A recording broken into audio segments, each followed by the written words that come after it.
आकाशवाणी लखनऊ से प्रस्तुत हैं प्रादेशिक समाचार।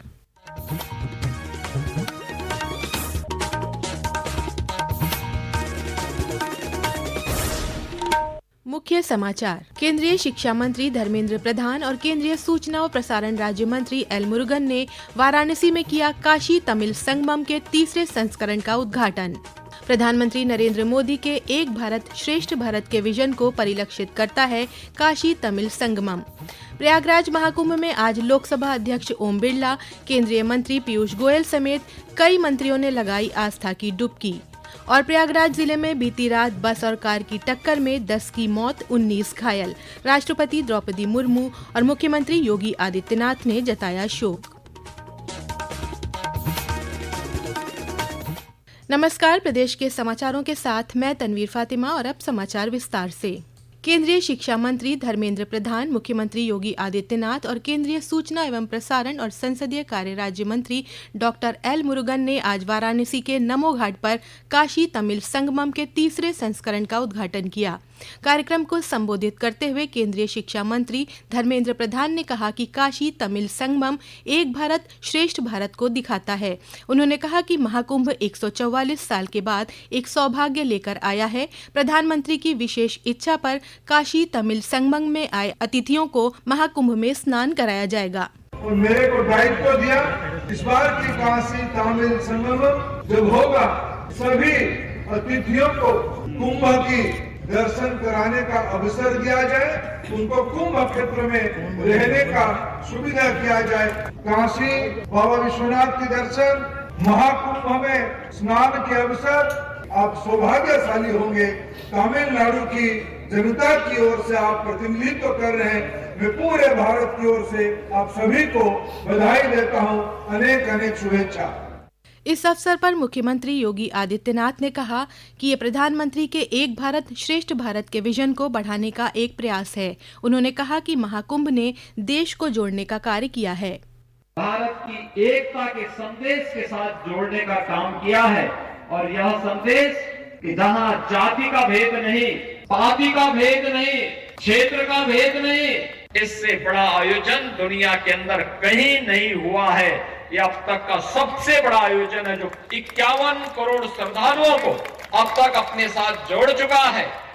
सूचना और प्रसारण राज्य मंत्री एल मुरुगन ने स्वागत भाषण में कहा कि काशी तमिल संगमम कला और संस्कृति को जानने का एक बेहतर मंच है। ये एक भारत श्रेष्ठ भारत की परिकल्पना को दर्शाता है। पेश है एक रिपोर्ट।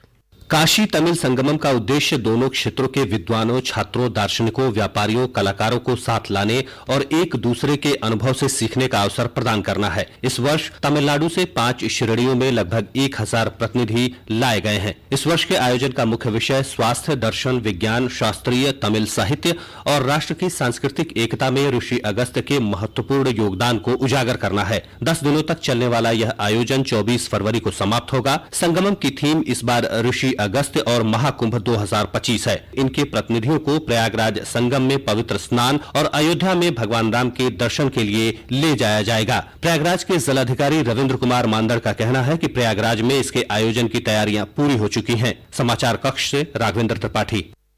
काशी तमिल संगमम 3 की सफलता के लिए प्रधानमंत्री नरेंद्र मोदी ने शुभकामनाएं दी हैं। एक संदेश में प्रधानमंत्री ने लिखा है कि काशी तमिल संगमम न केवल इन यादों को ताज़ा करेगा बल्कि तमिलनाडु और काशी के बीच संबंधों को और मजबूत करेगा। उन्होंने लिखा है कि लोगों की संपूर्ण भागीदारी ने इस आयोजन को एक भारत श्रेष्ठ भारत की भावना का मशाल वाहक बना दिया है। प्रयागराज महाकुंभ में श्रद्धालुओं के पहुंचने का सिलसिला लगातार जारी है। आज शाम तक 1 करोड़ से अधिक श्रद्धालुओं ने संगम में डुबकी लगाई। इसी क्रम में लोकसभा अध्यक्ष ओम बिरला, केंद्रीय मंत्री पीयूष गोयल, जितेंद्र सिंह, हरदीप पुरी और चिराग पासवान ने संगम में पवित्र स्नान किया। गोवा के मुख्यमंत्री प्रमोद सावंत ने भी आज प्रयागराज पहुंचकर त्रिवेणी में आस्था की डुबकी लगाई। लोकसभा अध्यक्ष ओम बिरला ने संगम में स्नान कर देशवासियों के सुख समृद्धि की कामना की। उन्होंने कहा कि महाकुंभ भारत की आध्यात्मिक आस्था का प्रतीक है। महादिव्य कुंभ से सबका कल्याण हो, सब जन जन का कल्याण हो, समृद्धि हो, खुशहाली हो। हम गंगा माँ से ये प्रार्थना करते हैं कि तुम्हारी कृपा हम पर बनी रही और भारत की जो आस्था है, विश्वास है, भरोसा है, ये दुनिया में देख रहे हैं कि आध्यात्मिक रूप से जो हमें ऊर्जा, हमारी आध्यात्मिक संस्कृति, हमारी आध्यात्मिक प्रेरणा व्यक्ति को जीवन जीने की राह बताता है। केंद्रीय मंत्री पीयूष गोयल ने पवित्र डुबकी के बाद परमार्थ निकेतन आश्रम के प्रमुख स्वामी चिदानंद सरस्वती से मुलाकात कर आशीर्वाद भी लिया। इस मौके पर उन्होंने कहा कि महाकुंभ एक भारत श्रेष्ठ भारत का अनमोल उदाहरण है। महाकुंभ भगवान की आस्था तो है ही, ईश्वर के प्रति हम सबकी विश्वास का एक प्रतीक है, लेकिन साथ ही साथ एक भारत श्रेष्ठ भारत का भी एक प्रतिबिंब के रूप में पूरे विश्व के सामने। केंद्रीय मंत्री हरदीप पुरी ने महाकुंभ के भव्य आयोजन की सराहना की। उन्होंने कहा कि डबल इंजन की सरकार के प्रयासों से ही इतना बड़ा आयोजन संभव हो सका है। मैं समझता हूँ मेरे लिए पर्सनली बहुत ही मेरा सौभाग्य है कि मुझे ये मौका मिलेगा। बहुत ही हम अपने आप को लकी समझते हैं। योगी सरकार तो बहुत बढ़िया काम कर रही है। माननीय प्रधानमंत्री जी है और एक योगी जी है, डबल इंजन की सरकार है, तभी तो इतना ग्रैंड स्केल पे सब हो रहा है। अपने मंत्रिमंडल के साथ संगम में स्नान करने पहुंचे गोवा के मुख्यमंत्री प्रमोद सावंत ने महाकुंभ में की गई व्यवस्था की सराहना की। उन्होंने कहा कि गोवा सरकार ने विशेष ट्रेनों के जरिए श्रद्धालुओं को महाकुंभ भेजने का इंतजाम किया है। ये समाचार आप आकाशवाणी लखनऊ से सुन रहे हैं। ताज़ा समाचार जानने के लिए आप हमारी वेबसाइट newsonair.gov.in पर लॉगिन कर सकते हैं। इसके साथ ही आप प्रादेशिक समाचारों का ये बुलेटिन हमारे YouTube channel news on AIR Lucknow पर भी सुन सकते हैं। प्रयागराज में महाकुंभ में बड़ी संख्या में श्रद्धालुओं के आने की संभावना को लेकर उत्तर प्रदेश परिवहन निगम ने अगले 3 दिन के दौरान 2250 अतिरिक्त बसें चलाने की घोषणा की है।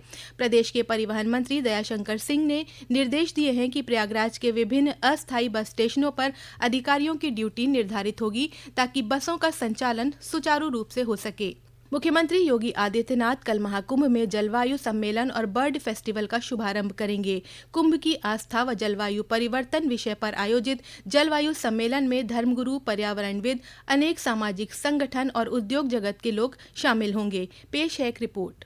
प्रदेश में 2017 से बर्ड फेस्टिवल का आयोजन शुरू हुआ था। हर साल इसे प्रदेश के अलग अलग जिलों में आयोजित किया जाता है। इस बार यह आयोजन महाकुंभ प्रयागराज में होगा। संगम तट पर कल से शुरू हो रहे बर्ड फेस्टिवल का मैस्कट स्कीमर पक्षी को बनाया गया है। भारतीय स्कीमर नदियों के स्वास्थ्य का संकेत देने वाला महत्वपूर्ण पक्षी है। यह संगम क्षेत्र में भी पाया जाता है। स्कीमर के संवर्धन और संरक्षण पर सबका ध्यान आकृष्ट करने के लिए इसे इस बार बर्ड फेस्टिवल का मैस्कट बनाया गया है। प्रवीण मिश्र, आकाशवाणी समाचार, महाकुंभ नगर प्रयागराज। राज्यपाल आनंदीबेन पटेल की अध्यक्षता में आज महात्मा ज्योतिबा फूले रुहेलखंड विश्वविद्यालय बरेली का स्वर्ण जयंती समारोह संपन्न हुआ।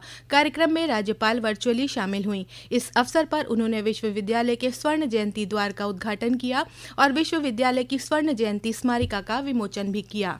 प्रयागराज जिले के मेजा क्षेत्र में बीती रात को हुए सड़क हादसे में 10 लोगों की मौत हो गई। हादसे में 19 लोग घायल हो गए हैं। घायलों को अस्पताल में भर्ती कराया गया है। पुलिस के अनुसार प्रयागराज मिर्जापुर हाईवे पर देर रात लगभग 2 बजे एक बस और 4 पहिया वाहन में टक्कर से यह हादसा हुआ।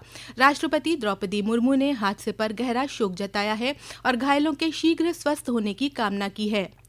मुख्यमंत्री योगी आदित्यनाथ ने हादसे पर गहरा शोक व्यक्त करते हुए मृतकों के शोक संतप्त परिजनों के प्रति संवेदना व्यक्त की है। रक्षा मंत्री राजनाथ सिंह ने हादसे पर दुख जताया है। और अंत में मुख्य समाचार एक बार फिर। केंद्रीय शिक्षा मंत्री धर्मेंद्र प्रधान और केंद्रीय सूचना व प्रसारण राज्य मंत्री एल मुरुगन ने वाराणसी में किया काशी तमिल संगमम के 3रे संस्करण का उद्घाटन। प्रधानमंत्री नरेंद्र मोदी के एक भारत श्रेष्ठ भारत के विजन को परिलक्षित करता है काशी तमिल संगमम। प्रयागराज महाकुंभ में आज लोकसभा अध्यक्ष ओम बिरला, केंद्रीय मंत्री पीयूष गोयल समेत कई मंत्रियों ने लगाई आस्था की डुबकी। और प्रयागराज जिले में बीती रात बस और कार की टक्कर में 10 की मौत, 19 घायल। राष्ट्रपति द्रौपदी मुर्मू और मुख्यमंत्री योगी आदित्यनाथ ने जताया शोक। इसी के साथ प्रादेशिक समाचारों का ये बुलेटिन समाप्त होता है। अगला बुलेटिन रात 8 बजे FM पर प्रसारित किया जाएगा। नमस्कार।